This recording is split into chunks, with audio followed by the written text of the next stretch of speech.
In New York City, we're starting to feel the burn. In New York City, we want Bernie.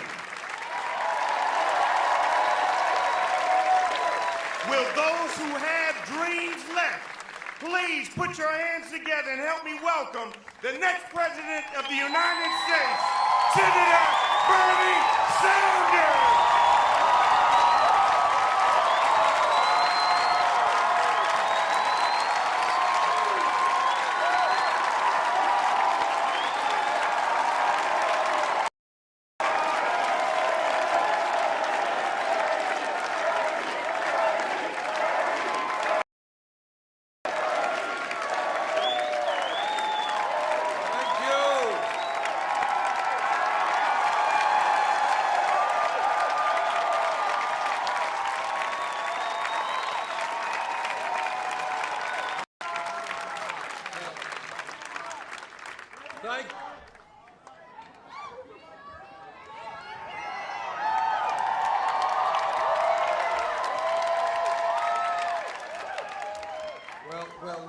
Let me begin by thanking all of you for being here this afternoon, and thank my twin senator, Senator James Sanders.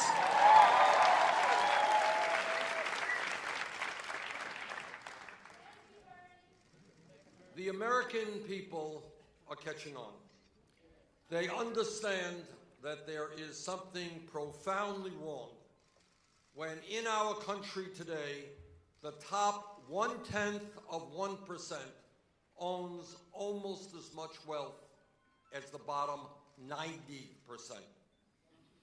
They understand that something is profoundly wrong when the 20 richest people in our country own more wealth than the bottom half of the American population, 150 million people.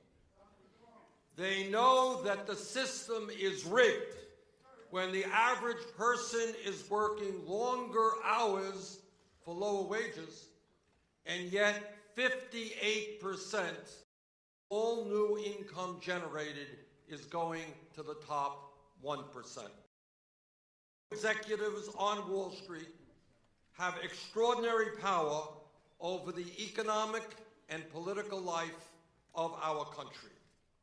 As most people know, in the 1990s and later, the financial interests spent billions of dollars on campaign contributions to force through Congress the deregulation of Wall Street, the repeal of the Glass-Steagall Act, and the weakening of consumer protection laws all across our country. Wall Street spent this money in order to get the government off their backs and to show the American people what they could do with this new one, freedom from regulation. Well, they sure showed the American people.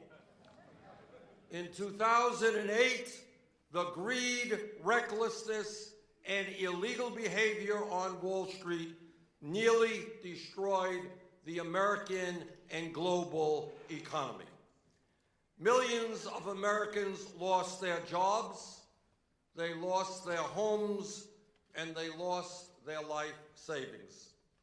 While Wall Street received the largest taxpayer bailout in the history of the world with no strings attached, the American middle class continues to disappear, poverty is increasing, and the gap between the very rich and everyone else continues to grow wider. And Wall Street executives still receive huge compensation packages as if the financial crisis they created never happened. Greed, fraud, dishonesty, and arrogance. These are some of the words that best describe the reality of Wall Street today.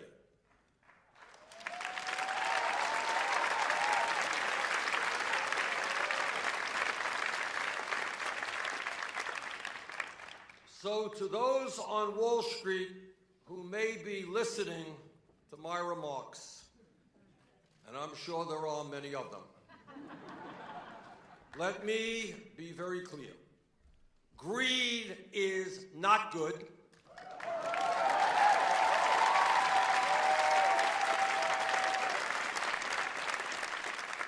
In fact, the greed of Wall Street and corporate America is destroying the very fabric of our nation.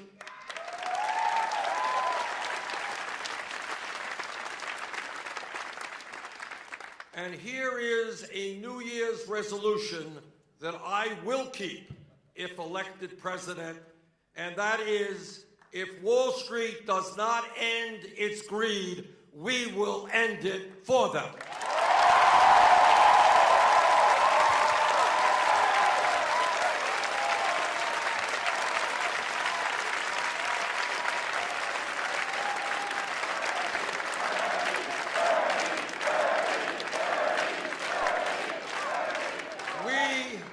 We will no longer tolerate an economy and a political system that has been rigged by Wall Street to benefit the wealthiest Americans in this country at the expense of everyone else. While President Obama deserves credit for improving this economy after the Wall Street crash, the reality is that a lot of unfinished business remains to be done.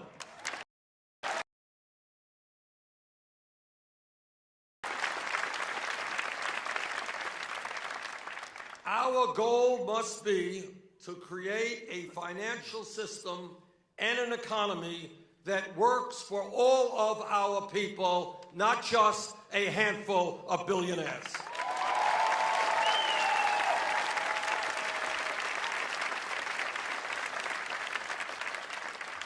That means we have got to end once and for all the scheme that is nothing more than a free insurance policy for Wall Street, the policy of too big to fail.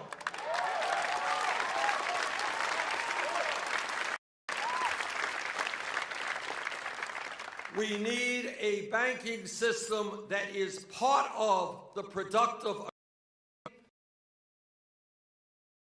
affordable rates to small and medium-sized businesses so that we can create decent-paying jobs in our country.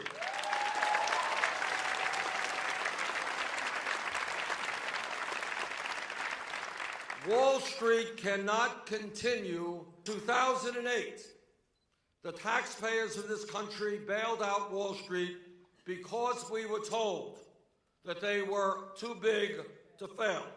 Yet today, 3 out of the 4 largest financial institutions, J.P. Morgan Chase, Bank of America, and Wells Fargo, are nearly 80% bigger than before we bailed them out because they were too big to fail.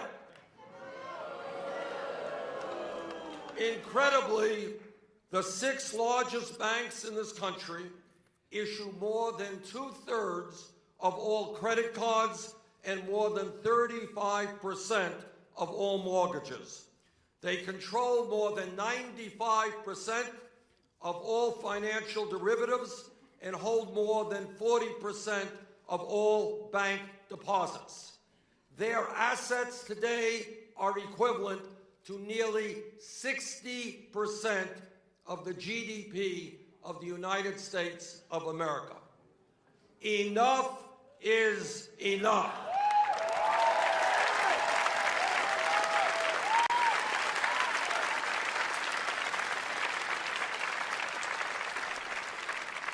If a bank is too big to fail from a risk perspective and the fear of an end unto itself, gambling trillion would say, break them up, and he would be right.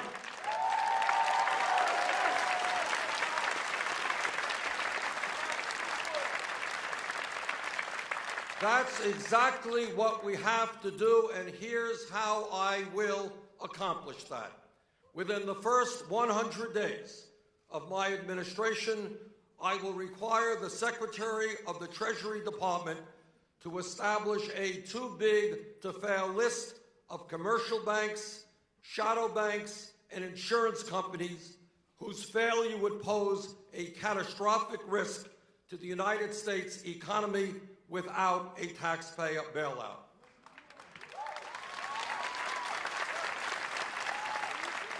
Within 1 year, my administration will break these institutions up so that they no longer pose a grave threat to the economy.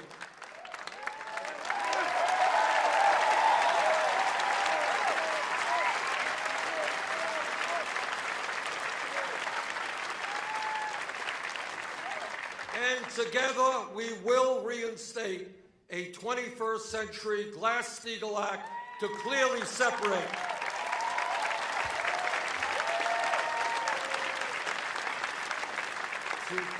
separate commercial banking, investment banking, have broken up Citigroup and other too-big-to-fail banks into pieces. And that is exactly what we need to do, and that is what I commit to do as President of the United States.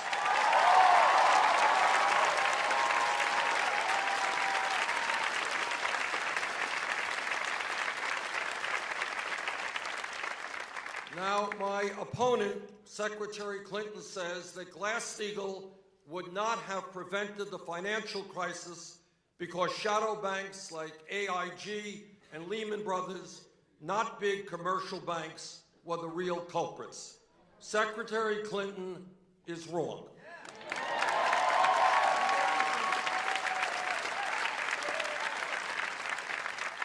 Shadow banks did gamble recklessly, but where did that money come from? It came from the federally insured bank deposits of big commercial banks, something that would have been banned under the Glass-Steagall Act.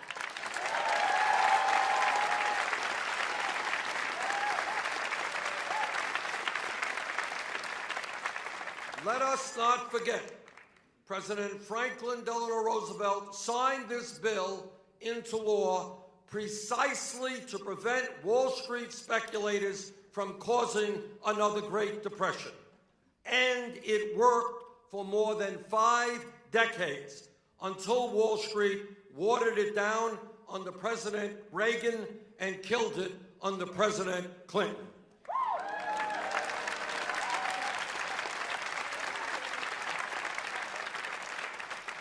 And let's not kid ourselves. The Federal Reserve and the Treasury Department didn't just bail out shadow banks.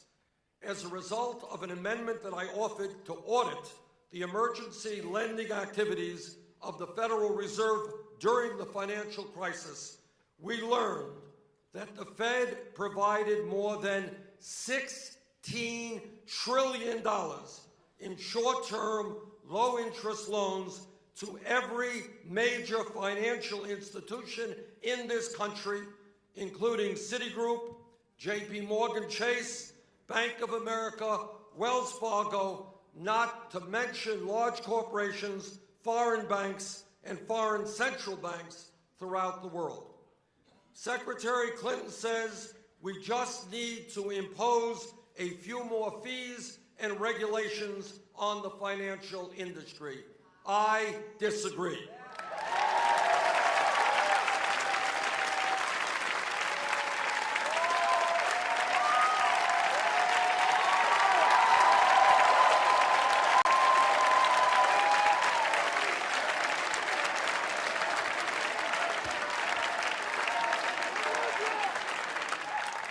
As former Secretary of Labor Robert Reich has said, and I quote, "Giant Wall Street banks continue to threaten the well-being of millions of Americans.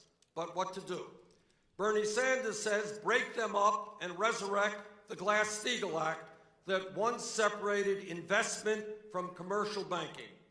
Hillary Clinton says, charge them a bit more and oversee them more carefully. Hillary Clinton's proposals would only invite more dilution and finagle.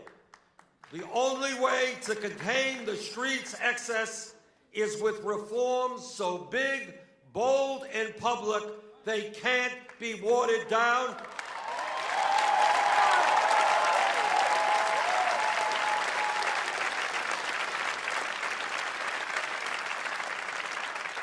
Busting up the biggest banks and resurrecting Glass-Steagall, end of quote, Bob Rush.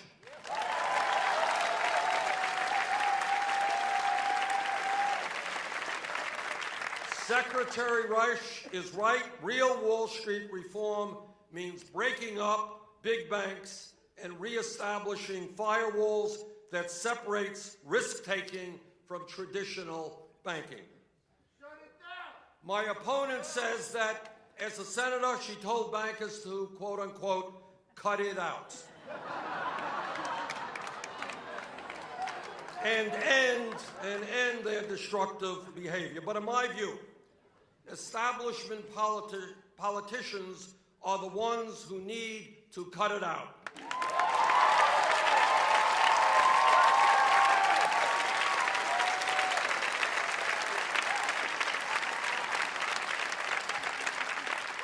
The reality is that Congress does not regulate Wall Street.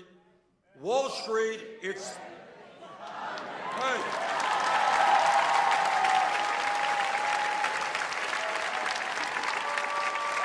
You got it.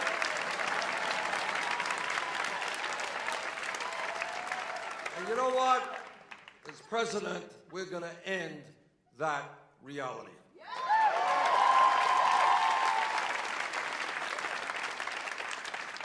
It is no secret that millions of Americans have become disillusioned and alienated from our political process. They don't vote.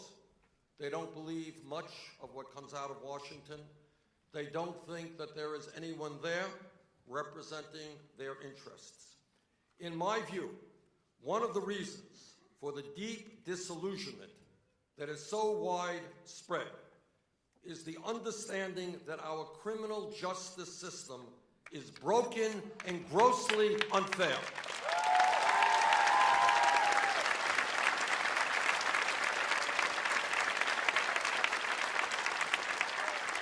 It is broken, it is unfair, and we do not have equal justice under the law. The average American sees kids being arrested and sometimes even jailed for possessing marijuana or other minor crimes.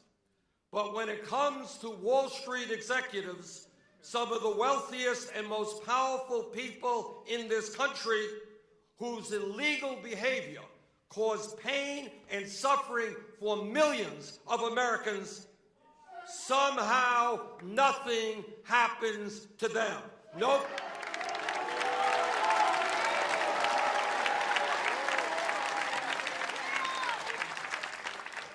Their illegal behavior destroys our economy. Millions lose their jobs, their homes, their life savings. But for the CEOs of Wall Street, no police record, no jail time, no justice.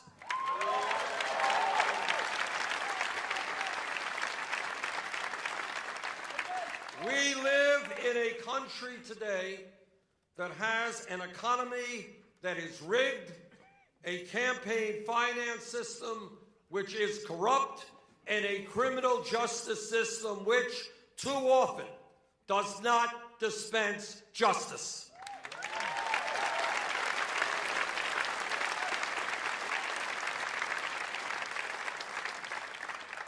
Not one major Wall Street executive has ever been prosecuted for causing the near collapse of our entire economy. That will change under my administration.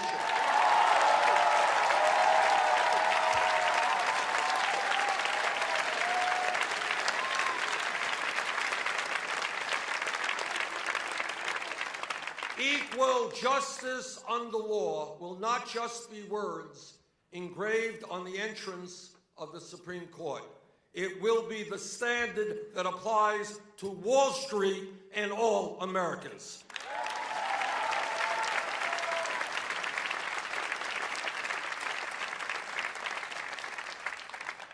It seems like almost every few weeks we read about one giant financial institution after another being fined or reaching settlements for their reckless, unfair, and deceptive activities. Some people believe that this is an aberration, that we have an honest financial system in which every now and then major financial institutions do something wrong and get caught. In my view, the evidence suggests that would be an incorrect analysis. The reality is that fraud is the business model of Wall Street.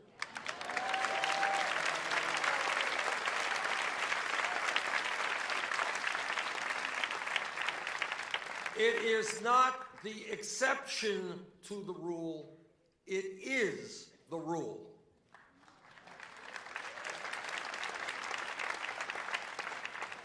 And in a very weak regulatory climate, the likelihood is that Wall Street gets away with a lot more illegal behavior than we know of. How many times have we heard the myth that what Wall Street did may have been wrong, but it wasn't illegal? Let me help shatter that myth today.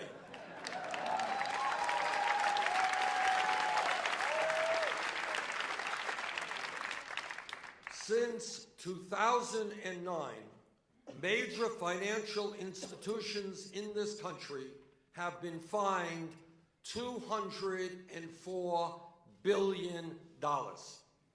$204 billion. And that, once again, takes place in a weak regulatory environment. Here are just a few examples of when major banks were caught doing illegal activity.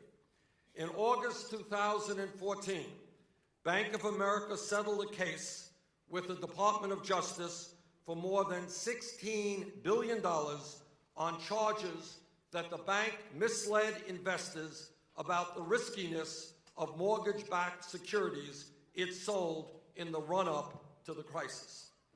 In November of 2013, J.P. Morgan settled a case for $13 billion with the Department of Justice and the Federal Housing Finance Agency over charges that the bank knowingly sold securities made up of low-quality mortgages to Fannie Mae and Freddie Mac. In June of 2014, BNP Paribas was sentenced to 5 years probation and was ordered to pay $8.9 billion in penalties by a U.S. district judge in Manhattan after the bank pled guilty to charges of violating sanctions by conducting business in Sudan, Iran, and Cuba. Let me, in addition, read you a few headlines, and you tell me how it could possibly make sense that not one executive on Wall Street was prosecuted for fraud. Just a few headlines.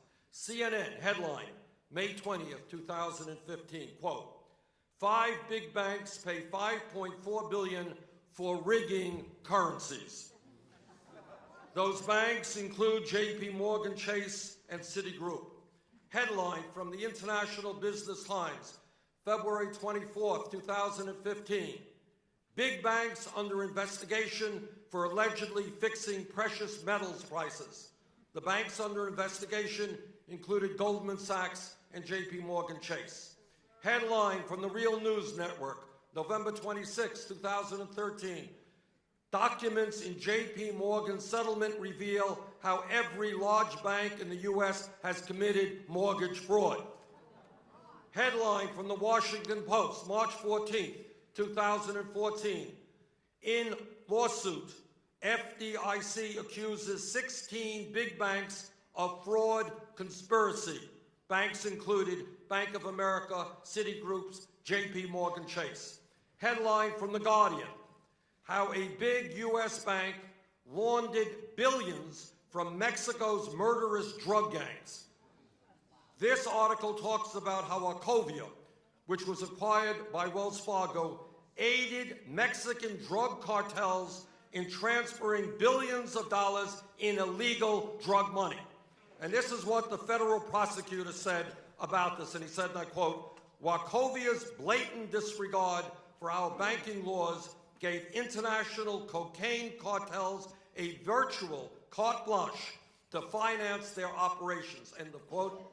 Yet the total fine for this offense was less than 2% of the bank's $12 billion profit for 2009, and no one went to jail.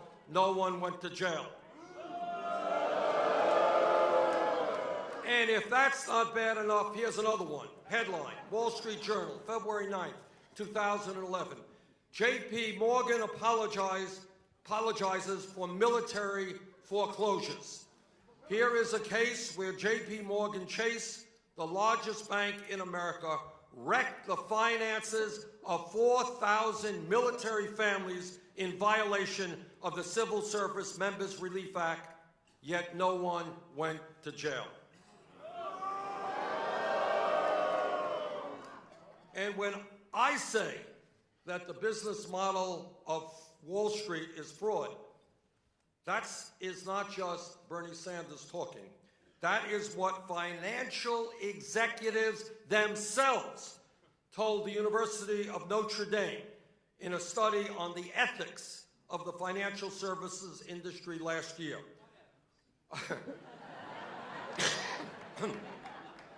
According to the study, listen to this, 51% of Wall Street executives making more than $500,000 a year found it likely that their competitors have engaged in unethical or illegal activity in order to gain an edge in the market.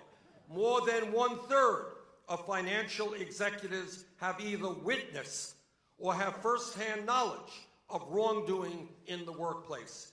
Nearly 1 in 5 financial service professionals believe they must engage in illegal or unethical activity to be successful. 25% of financial executives have signed or been asked to sign a confidentiality agreement that would prohibit reporting illegal or unethical activities to the authorities.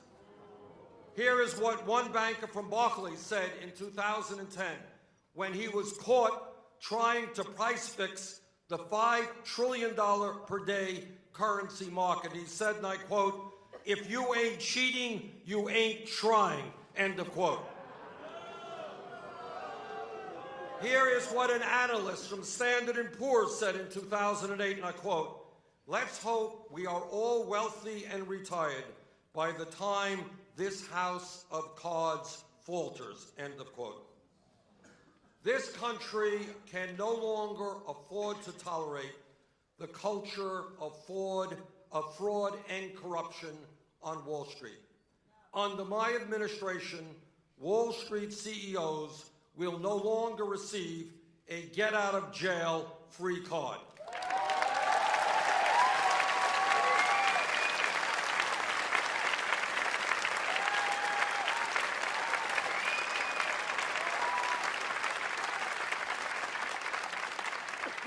Not only will big banks not be too big to fail, but big-time bankers will not be too big to jail.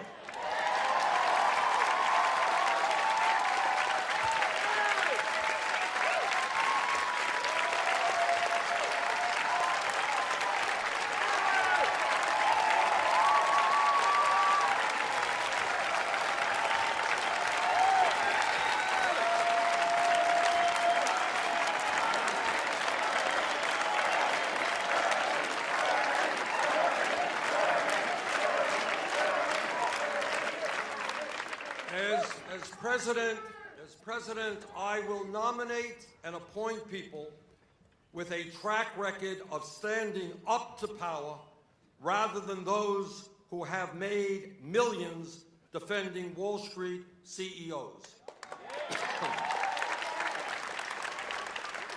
Goldman Sachs and other Wall Street banks will not be represented in my administration.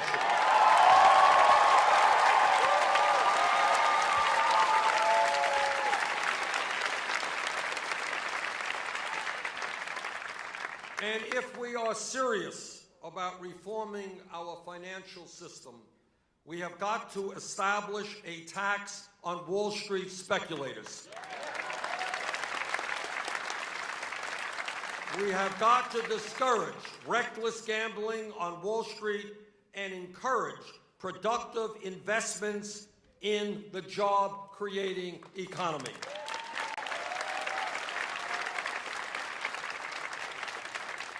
We will use the revenue from this tax to make public colleges and universities tuition-free.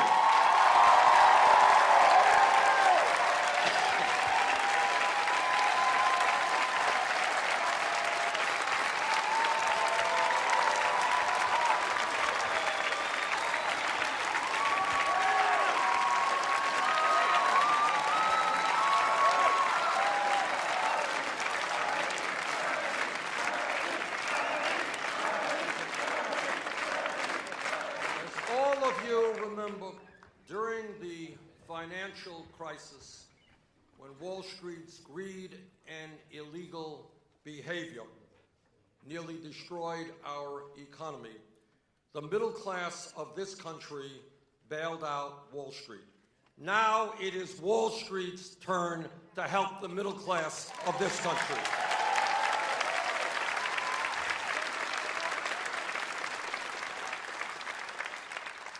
We cannot have a safe and sound financial system if we cannot trust the credit agencies to accurately rate financial products.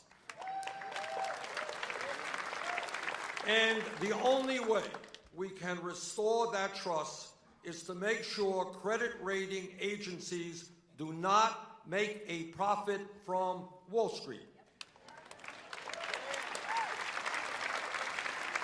The truth is that investors would not have bought the risky mortgage-backed derivatives that led to the Great Recession if credit agencies did not give these worthless financial products AAA ratings they knew were bogus.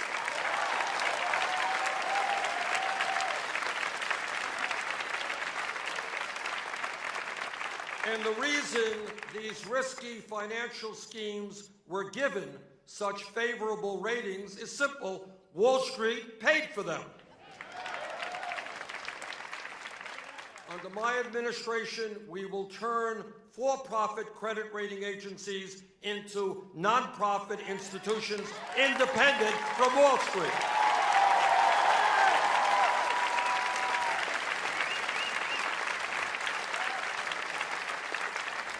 No longer will Wall Street be able to pick and choose which credit agency will rate their products. If we are going to create a financial system in this country that works for all Americans, we have got to stop financial institutions from ripping off the American people by charging sky-high interest rates and outrageous fees.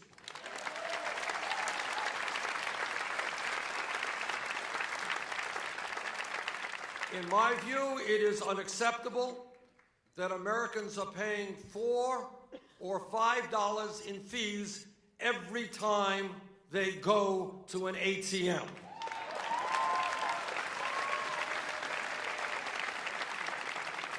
It is wrong that millions of Americans are paying credit card interest rates of 20 or 30%.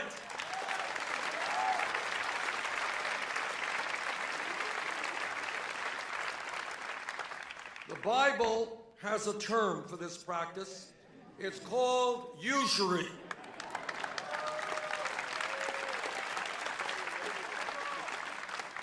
And in the Divine Comedy, Dante reserved a special place in hell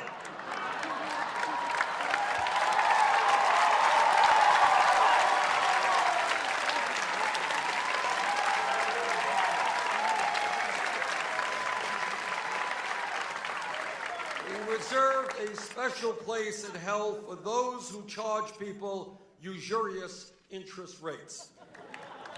Well, today we don't need the hellfire and the pitchforks.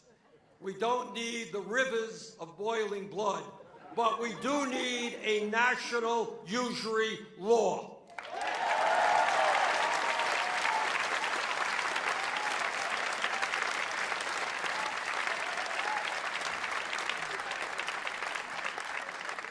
In 1980, Congress passed legislation to require credit unions to cap interest rates on their loans at no more than 15%, and that law has worked well. Unlike big banks, credit unions did not receive a huge bailout from the taxpayers of this country. It is time to extend this cap to every lender in America.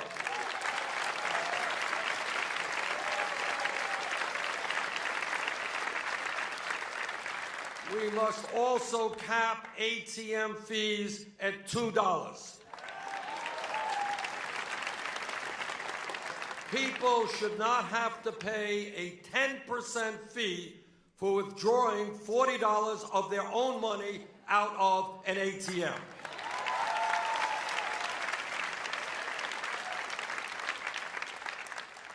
Huge banks need to stop acting like loan sharks and start acting like responsible lenders.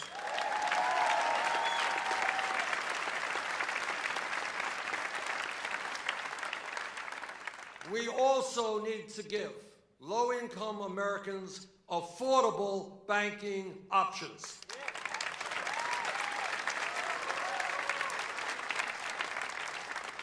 The reality is, and this is quite unbelievable but true, that millions of low-income Americans live in communities where there are no normal banking services. Today, if you live in a low-income community and you need to cash a check or get a loan to pay for a car repair or a medical emergency, where do you go? You go to a payday lender who could charge an interest rate of over 300%. And trap you into a vicious cycle of debt. That has got to end.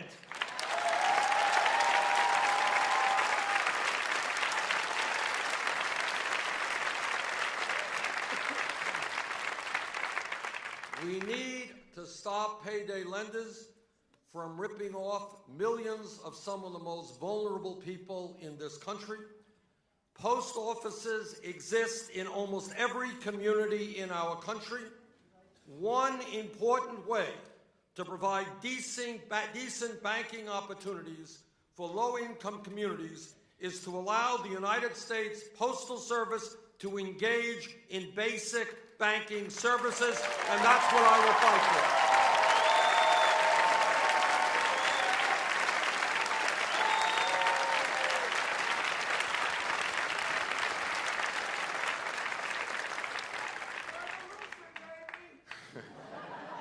Further, we need to structurally reform the Federal Reserve to make it a more democratic institution responsive to the needs of ordinary Americans, not just billionaires on Wall Street. When Wall Street was on the verge of collapse, the Federal Reserve acted with a fierce sense of urgency to save the financial system. We need the Fed to act with that same boldness today, that fierce sense of urgency to combat unemployment and low wages.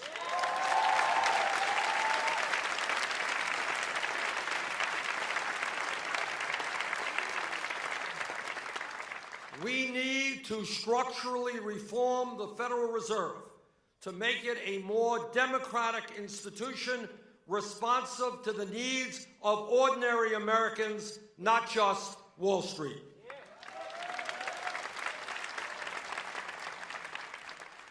It is unacceptable that the Federal Reserve has been hijacked by the very bankers it is in charge of regulating. The American people, I believe, would be shocked to know that Jamie Dimon, the CEO of J.P. Morgan Chase, served on the board of the New York Fed at the same time that his bank received a $391 billion bailout from the Federal Reserve.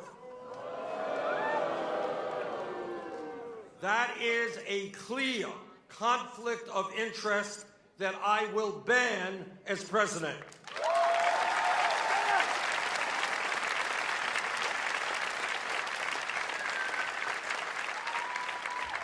As president, I will not allow the foxes to be guarding the henhouse at the Fed.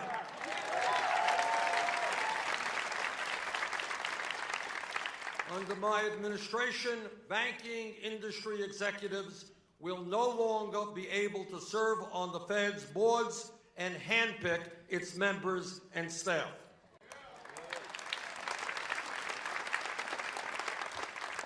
Further, the Fed should stop paying financial institutions interest to keep money out of the economy and parked at the Fed.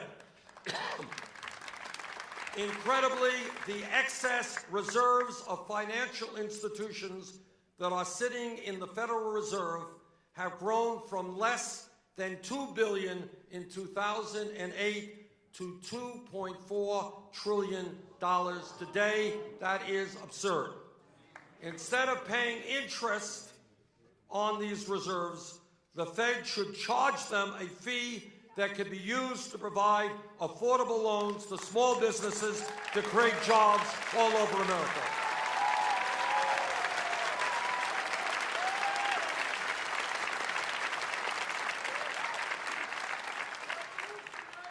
Let me tell you something that no other candidate will tell you. No president, not Bernie Sanders or anyone else, can effectively address the economic crises facing the working families of this country alone. No president can do it alone. The truth is, and it's important that every American understand this, the truth is that Wall Street, corporate America, the corporate media, and wealthy campaign donors are just too powerful. What this campaign is about is building a political movement which revitalizes American democracy, which brings millions of people together, black and white, Latino, Asian American, Native American, young and old, men and women, gay and straight, native born and immigrant, people of all religions.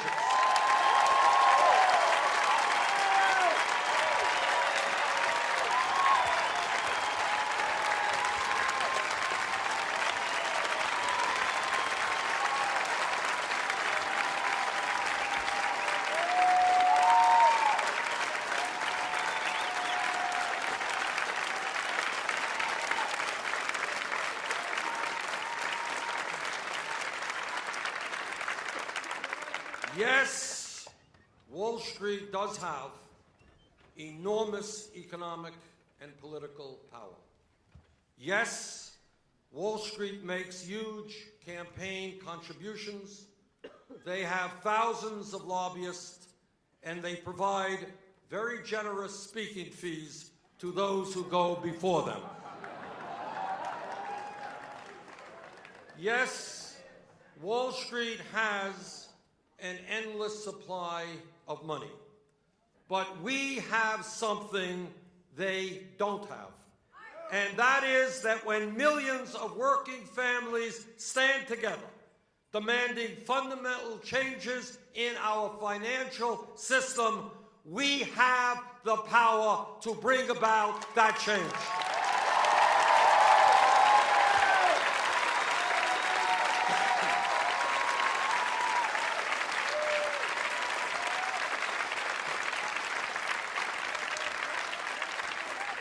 Yes, we can make our economy work for all Americans, not just a handful of wealthy speculators.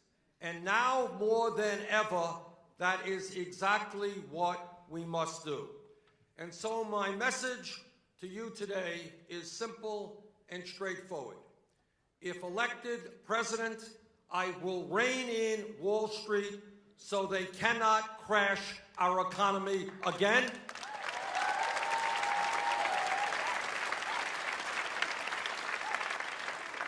Will the folks on Wall Street like me?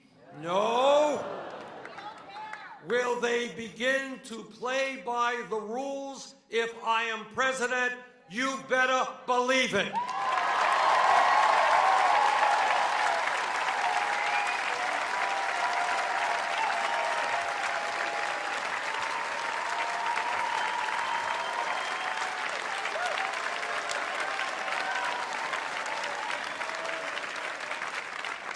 Thank you all for being here, and I look forward to working with the most powerful force in our great nation, not the barons of Wall Street, but the people of our government who are going to fight to create a government that works for us all, not just the 1%.